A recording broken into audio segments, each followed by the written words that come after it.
తాజా ఎన్నికల్లో దారుణంగా పార్టీ ఓడి మాజీ సీఎం అయిన అన్న ఒకవైపు, కాంగ్రెస్ వైపు వెళ్లి అన్నను ఓడించిన చెల్లెలు మరోవైపు. ఈ మధ్యలో కాంగ్రెస్ అగ్రనేత రాహుల్ గాంధీ ఏంటి కదా అని రాజకీయ వర్గాల్లో గుసగుసలు వినిపిస్తున్నాయి. ఒకసారి 5 ఏళ్ల క్రితం వెనక్కు వెళ్తే 2019 ఎన్నికల్లో వైసీపీకి 151 అసెంబ్లీ సీట్లు, 22 మంది ఎంపీలు దక్కడంతో రాజ్యసభలో ఏపీ నుంచి మొత్తం కోటాలో 11 మంది వైసీపీకి చెందిన వారే ఉన్నారు.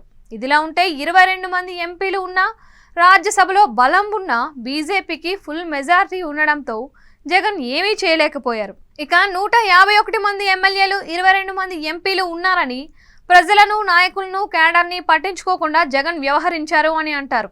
అతి విశ్వాసంతో ఆయన చేసిన రాజకీయ మూలంగా తాజా ఎన్నికల్లో దెబ్బపడింది. ఇక కేడర్ని పక్కన పెట్టి వాలంటీర్లను తెచ్చారు. అలాగే అప్పులు దండిగా తెచ్చి జనాలకు పథకాల రూపంలో పనిచేశారు.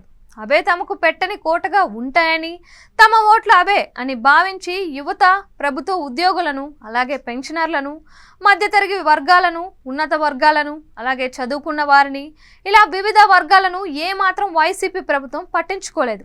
వీటికి తోడు పేదలు, పెత్తందారులు అని కామ్రేడ్స్ ఎప్పుడో వాడి వదిలేసిన పడికట్టు పదాలతో జనాలను అయోమయానికి గురి చేశారు. ఇక సంక్షేమ పథకాలు కూడా అందరికీ కాకుండా కొందరికి ఇవ్వడం వల్ల 50% పైగా కులాల వారు గుర్రు మీద ఉండటం జరిగింది. అలా వారంతా బాధపడేలా పాలన సాగింది అని కూడా విమర్శలు వచ్చాయి.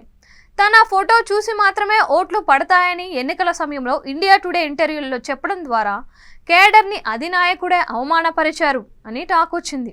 అంతేకాదు, సొంత చెల్లిని, తల్లిని దూరం పెట్టి దూరపు చుట్టాలను దగ్గరకు తీసుకొనిన వైనం కూడా జనాలకు నచ్చలేదు.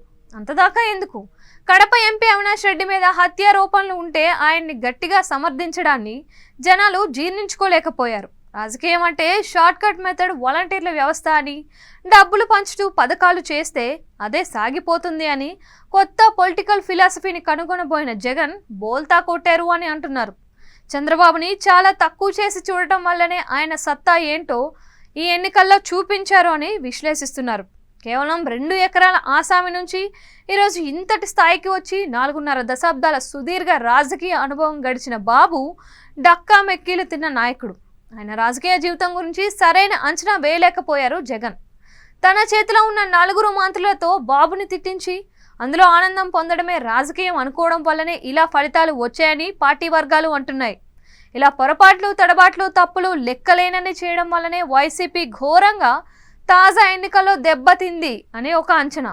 ఇక ఇంతలా రాజకీయం అడ్డంగా తిరిగిన వేళ జగన్ బీజేపీతో మైత్రి సంబంధాలు నడుపుదామని అనుకున్నా అసలు కుదిరే వ్యవహారంగా లేదు. ఎందుకంటే చంద్రబాబుకు లోక్సభలో 16 మంది ఎంపీలు బలం ఉంది. జగన్కి రాజ్యసభలో 11 మంది ఎంపీలు ఉన్న కేంద్రంలో బీజేపీ ప్రభుత్వం నిలబడాలి అంటే బాబు మద్దతు తప్పనిసరి. బాబుని కాదని జగన్ని బీజేపీ పెద్దలు చేరదీస్తే మాత్రం కేంద్ర ప్రభుత్వాన్ని దించడానికి టీడీపీకి అరక్షణం కూడా పట్టని పని. ఈ నేపథ్యంలో జగన్కి జాతీయ స్థాయిలో ఉన్న ఏకైక ఆప్షన్ ఇండియా కూటమి మాత్రమే అని అంటున్నారు. ఇండియా కూటమి గతం కంటే బలంగా ఉంది. జగన్ కూడా గతంలో మాదిరిగా సింగిల్గా అంటూ స్లోగన్స్ ఇస్తే కుదిరే వ్యవహారం కాదు. ఏదో ఒకవైపు జట్టు కట్టాలి. తన తల్లిని, చెల్లెలను కలుపుకొని పోవాలి. రాహుల్ గాంధీ ద్వారా ఇండియా కూటమికి మంచి నేస్తంగా ఉండాలి. అప్పుడు కేడర్కి మంచి సందేశం వెళ్తుంది. పార్టీ నేతలకు కూడా భరోసా వస్తుంది. అంతేకాదు, తల్లి, చెల్లెలను వెంట పెట్టుకొని వైఎస్ఆర్ కుటుంబం అంతా ఒక్కటి అన్న సందేశం కూడా ఇస్తే తప్ప జనాలు కూడా నమ్మేది ఉండదని అనుకోవచ్చు. ఇప్పుడున్న విపత్కరమైన పరిస్థితుల్లో జగన్ని రాహుల్ గాంధీ కుటుంబం మాత్రమే కాపాడుతుంది అని భావిస్తున్నారు. గతంలో మాదిరిగా ఈడీ, సిబిఐ కేసులు విపక్షాల మీద పెట్టేందుకు కేంద్రంలోని బీజేపీ ప్రభుత్వం సాహసించేది కూడా అప్పుడు ఉండదు. బలంగా ఉన్న ఇండియా కూటమిలో కనుక జగన్ చేరితే తప్పకుండా ఆయనకు తగిన రక్షణ కూడా దొరుకుతుంది అని విశ్లేషిస్తున్నారు. ఇండియా కూటమి సపోర్ట్, అలాగే కాంగ్రెస్ వంటి జాతీయ పార్టీ అండ ఉంటే తప్ప ఏపీలో ఒంటరిగా రాజకీయం చేస్తే తట్టుకోవడం జగన్ వల్ల కానే కాదు అని భావిస్తున్నారు. ఎందుకంటే ఇప్పుడు కేడర్ కూడా పెద్దగా వైసీపీకి లేదు. ఏ రకమైన ఎమోషన్స్ లేవు. సెంటిమెంట్ అన్నది తెచ్చినా వర్కౌట్ అయ్యే పనే కాదు. అందువల్ల జగన్ ఈ సమయంలో తెలివైన నిర్ణయం తీసుకోవడం అంటే ఇండియా కూటమికి మద్దతు ఇవ్వడం, అలాగే కాంగ్రెస్తో తిరిగి మంచి సంబంధాలు నెరపడం అని అంటున్నారు. మరి జగన్ ఏం ఆలోచిస్తారో తెలియదు, కానీ ఉన్న ఏకైక దారి మాత్రం ఇదే అని విశ్లేషకులు అంటున్నారు.